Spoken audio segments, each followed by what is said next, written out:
दूसरा के सिखावे से पहले अपने सिखाई जाला। हम कहनी कि ए आप सब सुधर जाइए, आप सब सुधर जाइए। हम ई आप सबसे ना कहनी कि आप सब सुधर जाइए, आप सब बिगड़ल है ये नहीं खी, आप सब बिगड़ल कहीं से है ये नहीं खी। एक आदमी कोई खराब हो सकता है, एक वस्तु कोई खराब हो सकता है, अनेक वस्तु अनेक आदमी खराब नहीं हो सकते। कोई समूह खराब नहीं होती है, कोई समाज खराब नहीं होती है, उसमें एक दो लोग खराब होते हैं। जब खराब का प्रवचन शुरू कीजिएगा तो खराब को गरना शुरू हो जाए। चोर के बारे में खिस्सा यदि शुरू कैलो, चोरवा का मन बखे ककड़ी के खेत में ओकर दिमाग हो जाई, बेल के चोरौले बा उसरवा मुरी टोवे लगी, अपने धरा जाए। काहे कि चोर बा, गलत चीज के उहे ताकेला जे गलत के फेर में रहेला। आज हमनी के गलत से शनिचरा बाबा के नाम नहीं के ऊपर भई, राम जी के, विष्णु जी के, कृष्ण भगवान के, गणेश भगवान के, कोनो देवता देवी के कर्म के ऊपर नाम बा, आ कर्मे संसार में महान बा। लेकिन कहे के भाव बबुआ ए ममता, कर्म अपना बना लो धर्म ही है बा, कर्म अपना बना लो धर्म ही है बा,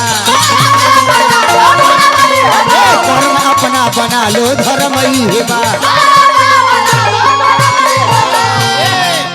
अगम कर लो तू ज्ञान का बढ़म ही है बा, अगम कर लो तू ज्ञान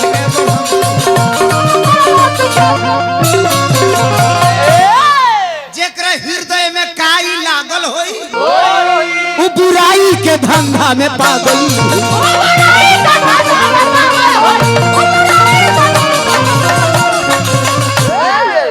गावले वो कलाकारी ना हो, बातों बनावल कलाकारी हो, डारो डोलावल कलाकारी हो, नाचलो कूदले को कलाकारी हो, आई इतने कलाकारी ना हो, गारियो दिहल कलाकारी हो। अच्छा एक जे माने हमनी के गारा गारी करता ने ब्यास लो, हम इनका माई बहन के गारी दी तब हमारा के दंडित रौड़ा कर सकीले। हमनी के गारी करो यदि हमनी के लय में करी से तो कोनो रौड़ा दंडित करे वाला ना है।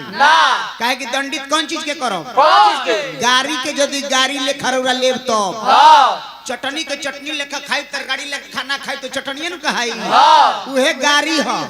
शादी ब्याह में महिला ना गावेली, बाराती अइलो दौड़ल अइलो पत्तल छोड़ देला पुल पर, पात लगा के बैठल बड़ खइबो बहिन के। अच्छा गारी ओइजा ना होला, गारी हर जगह बा। वो गारी के रौरा गोपाल गाड़ी लेकर प्रवेश करे दी, और रौरा गाड़ी के गाड़ी में प्रवेश कर लेते तो गाड़ी गाड़ी हो। गाड़ी के गाड़ी रहे दी ओकरा के, गाड़ी के गाड़ी नहीं खे करे के। ये बात जेकर हृदय में काई लागल होई, वो बुराई के धंधा में पागल।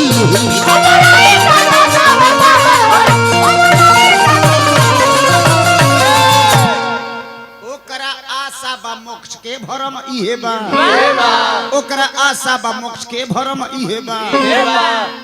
कोनो बात सोचल जाला अपना परिवार के ऊपर घटा के। मेन के तनी सा साउंड बढ़ी, मेन माइक के। अजय गुप्ता जी बीडीसी हमारा के महोदय रुपया दिले बड़ी हार्दिक प्रणाम। ना लोथा व्यास के मंडली हाला गुदाल ना होला, एमे हाला गुदाल ना होला, बात कही एमे कम होला, शब्द के बात होला एमे। काम ढेर रौरा बूढ़ा व्यास जी अपना बाबू माई के सेवा करत हो, पूरा परिवार रौरा खानदान भर रौरा गांव भर बाबू माई के सेवा ना करत हो। ई रौरा विश्वास करब हमरा बात की। आ तब रौरा कहनी है कि शंकर जी के लोग जाला, त शंकर जी कहले कि जब जेकर जामल बा ओकर ना भई कई हमार होई, ले जण पर ढारा तर उहे लेके चल। ए भाई तो कौगो शिवलिंग तोरा खानदान में होई, हमरा आज तक पते नहीं।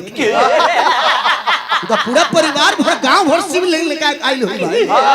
आई जय हो दियो ता जय हो दियो। हम ना जाने के भटवलिया में शिवलिंग के कमी नहीं है,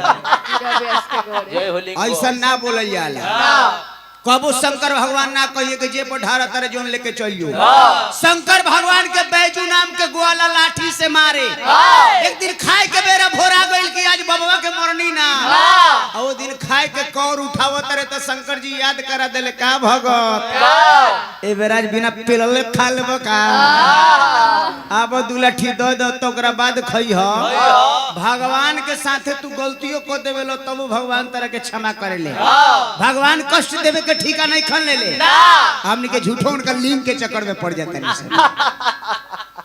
जे आत्मा और जीव के दयालु होई साधु संत के चरण के श्रद्धालु होई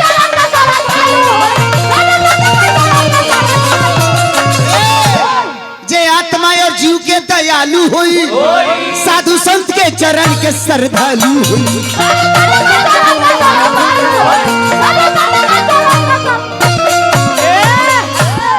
मन महान बा मुकेश के रहम इहे बा मन महान बा मुकेश के रहम इहे बा गम कर लो तू ज्ञान का बहबा जान के गलती कबो ना करे के चाही मालिक जे जान करके दुनिया में ढिठाई करे अपना जीवन में पाप के कमाई करे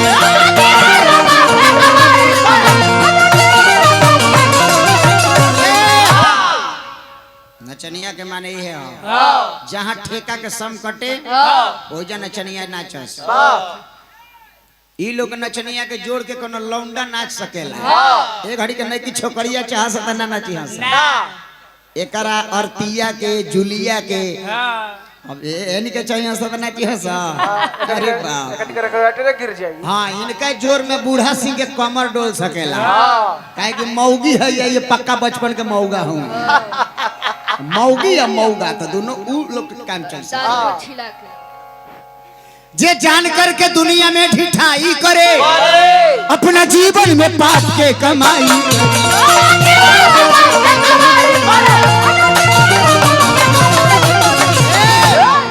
जे जान के दुनिया में ढिठाई करे जीवन में पाप के कमाई करे हम विकलांग हई हमारे के बार बार रौड़ा लंगड़ा कही रौड़ा आनहर हई रौड़ा के हम बार बार आनहरा कही ई कितना खराब बात उ कैसे जिए के चाहत बा शर्म इहे बा उ कैसे जिए के चाहत बा शर्म इहे बा गम कर लो तू ज्ञान का बढ़न दी